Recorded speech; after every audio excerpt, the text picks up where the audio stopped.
सियावर रामचंद्र की जय, भरत प्रिय रामचंद्र की जय, उमापति महादेव की जय, तुलसीदास महाराज की जय।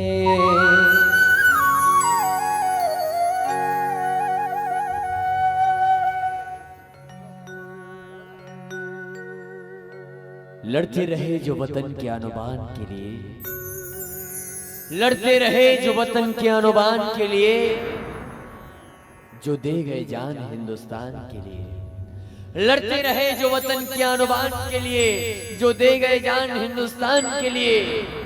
आइए उन वीर सपूतों को सलाम करते हैं और यह धर्म मंच, यह समय, ये पल उन वीर शहीदों के नाम करते हैं, उन वीर शहीदों के।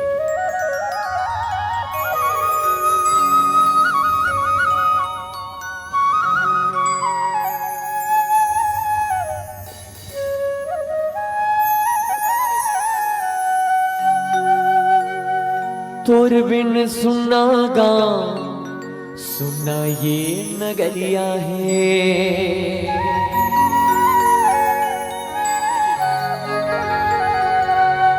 तोर बिन सुना घर, सुना ये दुवरिया है।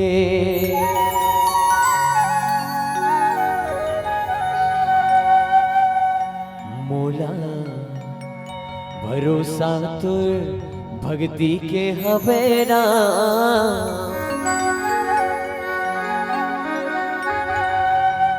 हो तोला भरोसा मो, तोला भरोसा मोर भारी।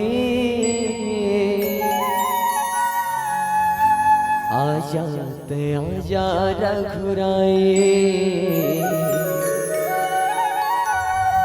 आजा ते आजा रघुराई।